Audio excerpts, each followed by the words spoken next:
Kumusta sa lahat mga kaibigan? Ako si Vadim at kung interesado ka sa pananalapi at pautang, napunta ka sa tamang video.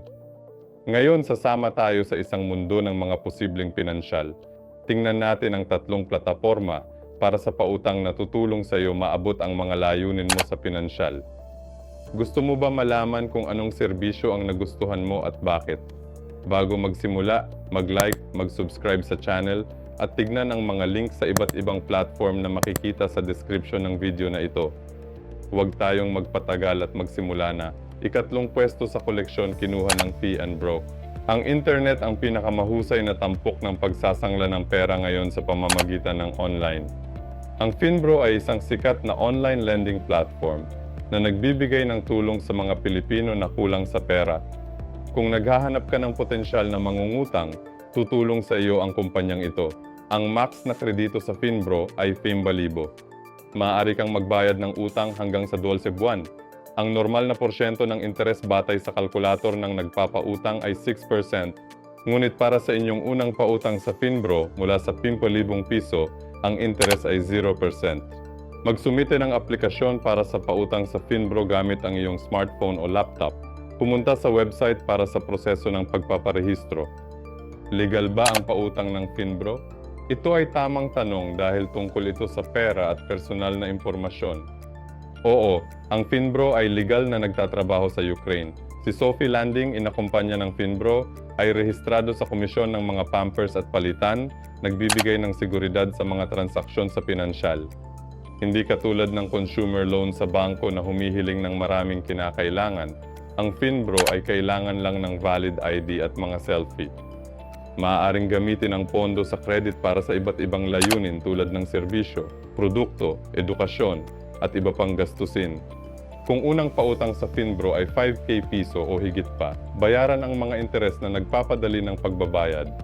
Ang pagproseso ng aplikasyon sa Finbro ay maaaring tumagal 10 to 1 araw ng trabaho.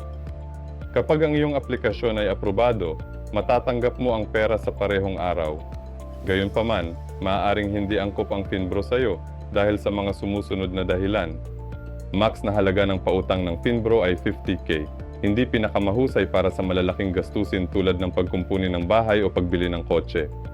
Ayon sa calculator ng Finbro, ang interes ng tagapagpahiram na ito ay 6%. Mas mataas ito kumpara sa ibang online nagpapautang. May 1 taon lamang para bayaran ang iyong mga obligasyon. Kung may limitadong budget, ang pagbabayad ay maaaring mahirap. Dahil sa mga kakulangan, ilalagay natin ang Finbro sa ikatlong pwesto sa aming talaan. Patuloy kami. Susunod na platforma na titingnan natin ay Quick. Quick ay isang online na serbisyo na nagbibigay ng pautang sa anumang oras. Ang kadahilanan ng tao ay hindi kasama. Maaari kang tiyakin ang kahusayan ng mga desisyon. Ang mga pondo ay naipapadala agad at ang mga serbisyo ng mga plataporma ay batay sa mobile security at malalaking data. Sa prinsipyo, ang anumang kumpanyang pinansyal na nais magtrabaho sa Pilipinas ay dapat kumuha ng pahintulot sa batas. Ang SEC ang responsable dito, isang kumpanya ng mga securities at palitan. Sa SEC website, makikita ang listahan ng mga napatunayan at karapat-dapat na kumpanya. Ang Quico, isang rehistradong kumpanya sa Pilipinas, ay sumusunod sa batas at nagpapasa ng pagsusuri ng regulatoryong ahensya, kaya't maaasahang serbisyo ang kanilang ibinibigay. Kapag tinatanong mo kung legal ang Quick, tiyakin na ang kumpanya ay nagtatrabaho sa legal na batayan. Maligayang pagdating sa bagong mundo ng serbisyo pinansyal. Ipaliwanag ko sa iyo ang mga benepisyo ng Quick. Hindi mo na kailangang pumunta sa bangko. Pwede kang mag-sumite ng aplikasyon kahit sa hindi nagtatrabaho at pahinga. Maaaring makuha ang pagsang-ayon sa pautang sa loob ng 24 oras at matatanggap ang pera sa bank account. Walang nakatagong bayarin. Alam mo kung magkano ang babayaran sa unang yugto ng aplikasyon. Kung may application ng Quico para sa pautang, narito ang aming sabihin. Ang programa ng Quick ay nasa pag-develop. Ang kumpanya ay nangangako na madaling magiging available sa mga gumagamit sa Pilipinas. Ito ay negatibo. Mula sa Quick, ito ay nasa ikalawang pwesto ng aming talaan. Mababa ang mga porsyento ng interes sa Quick at sa Pilipinas. Sa kumpanya, sinasabi nila na ang araw-araw na rate ay hanggang 0.16%. Ang interest rate sa Quick Filipino ay mas mataas kaysa sa anumang bangko sa Pilipinas, pero kompetitibo sila sa iba pang mga kumpanya ng pautang. Sa website, makikita ang Quick Calculator at malalaman ang eksaktong halaga na kailangang bayaran. Ang kumpanya nagnanais magbigay ng mas magandang serbisyo sa mga Pilipino. Ito ay nagbibigay ng suporta sa mga customer. Makipag-ugnay sa suportang technical sa email. Aplikasyon tinatanggap mula alas 9 hanggang alas 6. Dapat matanggap sagot sa loob ng 30 minuto. Quick nasa ikalawang pwesto ng aming talaan. Ipaalala na ang mga link sa mga platform ng video ay maaaring makita sa description nito. Pumupunta kami sa Vamo, isang digital lending platform sa Pilipinas. Ito'y nagbibigay ng mabilis at madaling access sa mga pautang ng walang collateral o garantor. Ang operator nito ay Vamo Lending, bahagi ng Via SMS Group, isang kilalang tagapagbigay ng mga solusyon sa pananalapi sa Europa at Asia, nagbibigay ng tiwala sa mga tagagamit mula sa Pilipinas. Naghahanap ka ba ng simpleng paraan para makakuha ng pautang? Tutulong kami sa iyo. Sa digital na pautang, mas madali nang makakuha ng pera na kailangan mo. Hindi inaasahang mga gastos, emerhensya o pamumuhunan, ang Vamo app ay nagbibigay ng solusyon sa pananalapi. Ang mga gumagamit ng Android pwede mag-download ng APK ng Vamo PH sa website. Tiyakin na nagda-download ka mula sa mapagkakatiwalaang pinagmulan para sa maaasahang programa.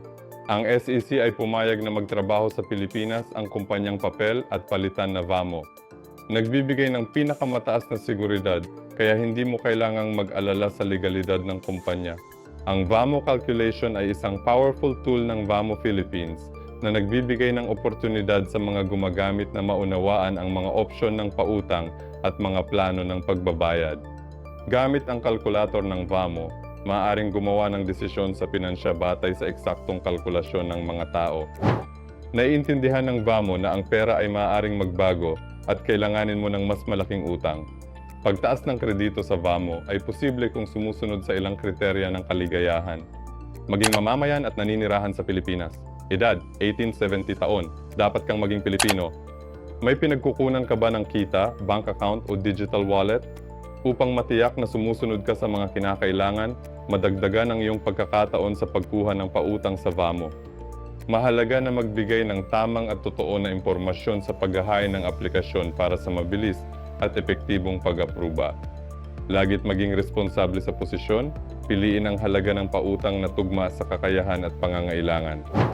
Salamat sa inyong pag-join. Inaasahan namin na ang aming pagsusuri ng video tungkol sa top 3 plataforma para sa pagpapautang ng pulot ay kapaki-pakinabang. Huwag kalimutan mag-subscribe, mag-like para hindi ma-miss ang susunod na video. Magandang araw!